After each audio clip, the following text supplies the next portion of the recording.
Today, we will be talking about the introduction of Ebola, the way it is being transmitted, its symptoms, and also the treatment. First of all, let's discuss what a virus is. A virus is a piece of nucleic acid and also protein codes, which could either be of RNA and DNA.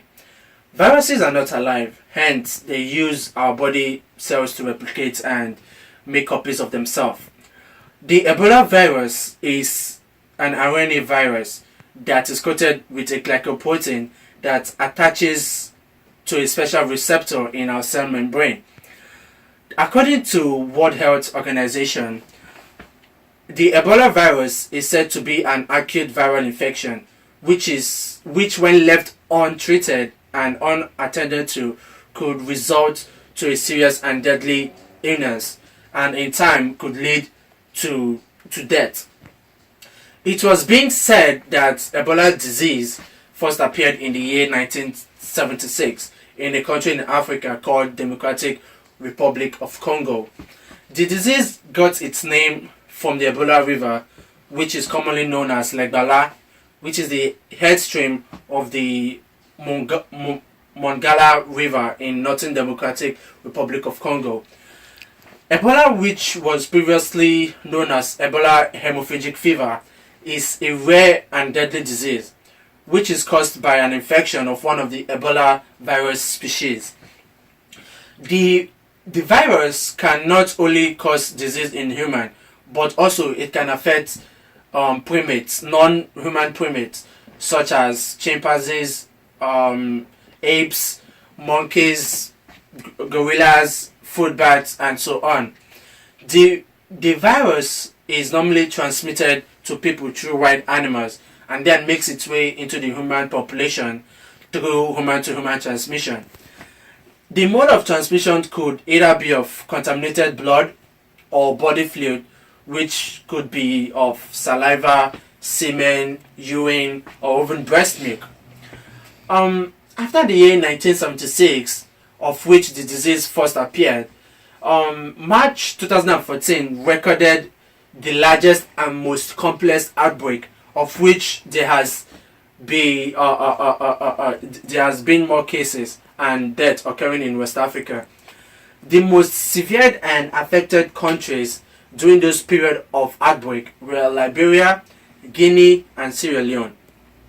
The disease was just making its way through the West African borders and affecting nearby countries like that of Nigeria, Senegal, Mali, and even Togo.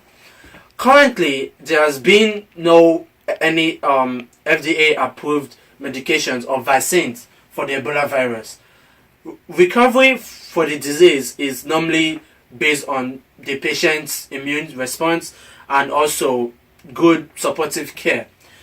The normal treatment is often based on basic interventions like balancing the body's electrolytes through providing intravenous fluid, which is IV, and also maintaining a good body oxygen saturation level, and also monitoring the body's blood pressure. It is being said that patients who recovered from the disease often develop long-term complications like vision and joint problems. Also, those patients often develop antibodies from the Ebola infection that could last for about 10 years or even longer.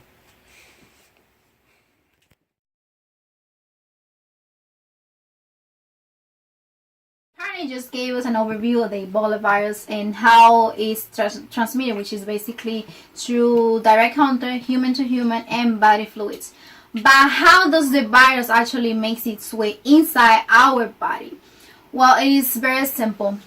Ebola virus, which is shown here, it is just a piece of RNA or nucleic acid coated by by protein, which is a glycoprotein. Now, what happens? This is our cell membrane, which serves as a barrier to control what moves in and out of the cell. But guess what? Our cell needs nutrients in order to survive. So Ebola virus has a glycoprotein, which is what our cells need to survive. Then there is a receptor in our cell membrane that it is specific for the glycoprotein that Ebola is made of. So this is the receptor in our cell membrane, and this is the glycoprotein from the Ebola virus.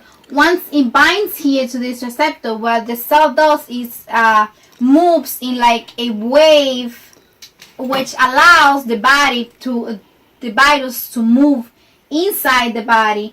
It is engulfed through a process called micropinocytosis or cell eating. So this is the way it's shown here. The virus makes its way inside our body. Once it's there, what it does is releases its own it gets rid of its own protein code and uses the proteins that are in ourselves in order to start making copies of itself. So once it's there and making copies, it can be released outside the cell, and from there, like it's shown here, from there it can move out through all the cells of our body. Specifically, it targets our liver and the immune system. And from there, it is when the signs and symptoms start to show.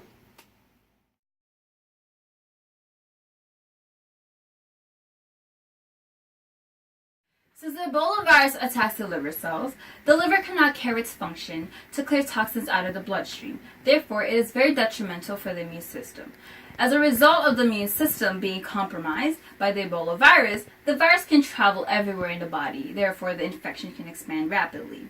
Symptoms usually appear 7 to 9 days after infection, such as fever, headache, muscle pain, vomiting, diarrhea, and internal bleeding that can lead to death. Ebola virus hinders the cell's ability to adhere to one another, which can be fatal to solid tissues and infecting the vessels, making it leaky, which results in hemorrhage and internal bleeding. This can also cause organ failure and shock. Diarrhea, fever, internal bleeding, and vomiting can cause severe loss of electrolytes, blood plasma, and fluid in the body. This can be prevented by giving the patient infusions of blood, fluids, and electrolytes to maintain their body while fighting off the virus. Now, between days 7 to 9, the patient experiences headache, fatigue, fever, muscle soreness. From day 7, sudden high fever, vomiting, blood passive behavior occurs. And on day 11, the patient experiences bruising, brain damage, bleeding from nose, mouth, and anus. And last, from day 12, the loss of consciousness, seizure, massive and internal bleeding, and death occurs. Now, the treatment there are 3 common ways to combat the virus that scientists have discovered. One of them is a vaccine that uses non-virulent factors of the virus that is inserted into the body. This vaccine will prepare the immune system to recognize the Ebola virus and defend the body against when a true infection occurs. A second treatment that is being developed by the scientists uses a small piece of genetic material called small interfering RNA. siRNAs is what they are called. These small pieces of RNA are made to match the specific pieces of the virus RNA. So therefore, when the virus is present, the siRNA will adhere to the matching viral piece and cannot make a new Ebola particle. This will slow the reproduction of the virus, and the therapy was used in the recent outbreak that the FDA approved. Another treatment was performed on various healthcare workers that were infected with Ebola was use of antibodies. Antibodies have a Y-shaped structure that plays a big role on our immune system by identifying and counteracting foreign objects in our body, such as bacteria and viruses. This drug is called ZMapp, which are antibodies that have a locked portion at the tip of the antibody that can adhere to this exact key portion of the virus. The antibodies will neutralize the virus when bound to it, which will keep the virus out of the cell.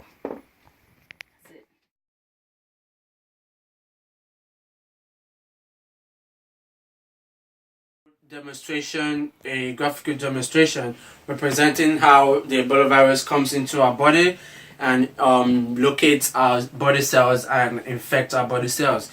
I represent one of the body cells, and this represents my cell membrane, which protects me from from outside of our body and inside of the cell.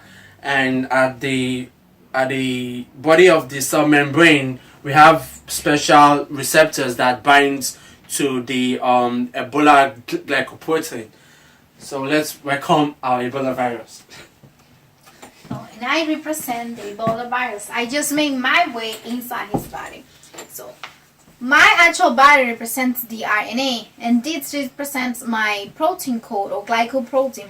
So what I do is that when I'm inside, I target the body cells. And this is what I do. I go after the receptor that is on his membrane and I bind to it. So once I bind to it, what he does is he engulfs me. Once I'm inside the cell, what I do is that I get rid of my protein code, and in order to start replicating, what I do is I use his proteins. Let's say this represents a protein. I use it as a code, and then I start replicating. Let's say I just start replicating. From there, what I do is that I get released out of his membrane. And from there, I go and target all the body cells. Let's say this right here represents the liver. So now I could go inside the liver because it possesses another receptor for the glycoprotein. And I go there and start replicating again. And from there, I keep replicating and replicating until the body keeps getting more and more infected.